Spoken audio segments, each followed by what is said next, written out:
ఇక అమ్మాయిలకు దుస్తులను ఎంచుకునే స్వేచ్ఛ ఉండాలి, వారు ఏం ధరించాలో కాలేజీలు నిర్ణయిస్తే ఎలా? హిజాబ్ విషయంలో సుప్రీంకోర్టు కీలక వ్యాఖ్యలు.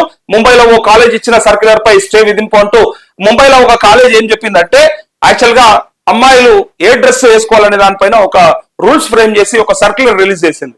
సో ఇప్పుడు సుప్రీంకోర్టుకి వెళ్తే సుప్రీంకోర్టు ఏం చెప్పిందంటే, అసలు హిజాబ్ విషయంలో ఏం చెప్పిందంటే వాళ్ళకు ఎంచుకునే స్వేచ్ఛ ఉండాలి, వాళ్ళు ఏం వేసుకుంటారు అనేది వాళ్ళ స్వేచ్ఛకి వదిలేయాలి, అంతేగాని మీరు పెట్టడానికి ఎవరు అన్నట్టుగా సుప్రీంకోర్టు చెప్పింది. సో చూద్దాం ఆ వార్త ఏంటిది ఒకసారి, ఆ సర్క్యులర్ ఏంటి, ఆ వార్త ఏంటో చూద్దాం.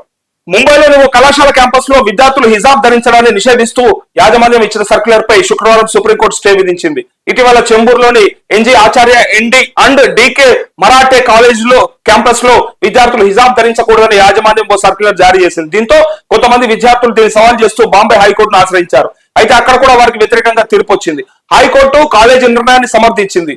సో దీనిపై విద్యార్థులు సుప్రీంకోర్టులో అప్పీల్ చేశారు. దీనిపై తాజాగా వివరణ జరిపిన ధర్మాసనం కాలేజీ ఇచ్చిన సర్క్యులర్ పై స్టే విధించింది. తదుపరి విచారణను కోర్టు నవంబర్ 18కి వాయిదా వేసిందంటూ అదే స్టే విధించింది. యాక్చువల్ గా అంటే కాలేజ్ ఇచ్చినటువంటి సర్క్యులర్ ఏదైతే ఉందో ఆ సర్క్యులర్ ని ఛాలెంజ్ చేస్తూ కొంతమంది విద్యార్థులు అంటే బుర్కా ధరించడాన్ని మీరెట్లా ఆపుతారు అని చెప్పి, మీరెందుకు డిసైడ్ చేస్తారని చెప్పి విద్యార్థులు కొంతమంది బాంబే హైకోర్టుకి వెళ్తే హైకోర్టు కూడా అక్కడ కూడా వాళ్ళకి లేదు, కాలేజ్ ఇచ్చిన దాన్నే సమర్థించింది, కాలేజ్ చెప్పిందే కరెక్ట్ అని చెప్పినట్టుగా సమర్థిస్తే వీళ్ళు సుప్రీంకోర్టుకి వెళ్ళారు. సుప్రీంకోర్టుకి వెళ్తే సుప్రీంకోర్టులో లేదు, అది తప్పు, అది వాళ్ళకు మాత్రమే స్వేచ్ఛ ఉండాలి, అమ్మాయిలకు ఆ స్వేచ్ఛ ఉన్నది, వాళ్ళు ఏం ధరించాలో వాళ్ళు నిర్ణయించుకునే హక్కు వాళ్ళకు ఉన్నది అని చెప్పి సుప్రీంకోర్టు చెప్పింది. సో హిజాబ్ విషయంలో ఇదొక వాళ్ళకి స్టే వచ్చింది, కొంచెం రిలీఫ్ అన్నట్టుగా ఉంది.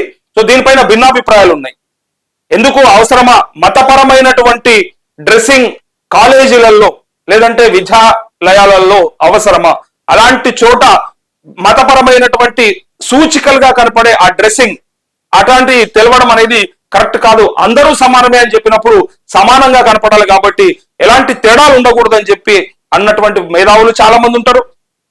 అక్కడే కాదు ఇంకెక్కడైనా సరే సమానత్వం అన్ని చోట్ల ఉండాలని కోరుకున్నప్పుడు సో కాలేజీలలో అట్లే విద్యాలయాలలో ఎక్కడ కూడా తేడా ఉండకూడదు, అక్కడ ఎలాంటి డిఫరెంట్ డ్రెస్సింగ్ కనపడకూడదు, అందరూ ఒకేలా ఉండాలి అని చెప్పి అన్నప్పుడు ఇక్కడ కొంతమంది లేదు, మాకు సంబంధించినంత మట్టుకు మా మతపరమైనటువంటి విశ్వాసాలని మీరు గౌరవించాల్సి ఉంటది, మాకు నచ్చిన డ్రెస్సింగ్ వేసుకునే అవకాశం ఉన్నది అని చెప్పి కొంతమంది ఇటు పక్క మాట్లాడతారు. సో ఇక్కడ భిన్నాభిప్రాయాలు ఉన్నాయి, రకరకాల అభిప్రాయాలు వెలుబుచ్చుతూ ఉంటారు. కానీ ఎవరైనా సరే ఎక్కువ మట్టుకు చెప్పే విషయం ఏంటిదంటే, మెజారిటీ ఆఫ్ ద పీపుల్ చెప్పేది ఏంటంటే స్కూళ్లలో కావచ్చు, కాలేజీలలో కావచ్చు, ఇంకా పైన విశ్వవిద్యాలయాల్లో ఎలాంటి తారతమ్యాలు ఉండకూడదు. పిల్లలు ఎవరికైనా పిల్లలే. సో పిల్లలకి ఒకే రకమైనటువంటి ఆంక్షలు ఉండాలంటే యూనిఫామ్ కానీ లేదంటే ఒకే రకమైనటువంటి నిబంధనలు ఉండాలి తప్ప ఒకరికి ఒక రకంగా ఉండకూడదు. ఈ దేశంలో చట్టాలు న్యాయాలు వేరువేరుగానే ఉన్నాయి. ముస్లింలకు ఒక చట్టం ఉంది, ముస్లింలకు ఒక న్యాయాలు ఉన్నాయి, హిందువులకు ఒక చట్టాలు ఉన్నాయి అన్నట్టు హిందూ వివాహ చట్టం వేరు, ముస్లిం వివాహ చట్టం వేరు. అట్లనే ఇంకా రకరకాల చట్టాలు ఉన్నాయి. వాళ్ళ వారసత్వ హక్కులు వేరు, వీళ్ళ వారసత్వ హక్కులు వేరు. ఇవే విషయాలల్లో ఇక్కడ చట్టంలో ఉన్నటువంటి తారతమ్యాలు ఏవైతే ఉన్నాయో అది కనీసం కాలేజీలలో, విశ్వవిద్యాలయాల్లో లేదంటే స్కూళ్లలో ఉండకూడదు. ఆ భేదాభిప్రాయాలు ఏం కనపడకూడదు, అందరూ సమానమైన ఒక భావనకు రావాలని చెప్పేసి కొంతమంది ఎక్కువ మంది మెజారిటీ ఆ పబ్లిక్ ఆలోచిస్తూ ఉంటారు. సో అందుకోసమే ఇక్కడ సుప్రీంకోర్టు కూడా అదే కొంచెం రిలీఫ్ గా వాళ్ళకి చెప్పినట్టు అనిపించింది. కానీ దీన్ని మరి ఎంతవరకు సమర్థిస్తారు, మరి ఎట్లా ఛాలెంజ్ చేస్తారు? స్టే అయితే ఇప్పుడు విధించిండ్రు, మరి ఏం జరుగుతుందో మన భవిష్యత్తులో చూస్తాం.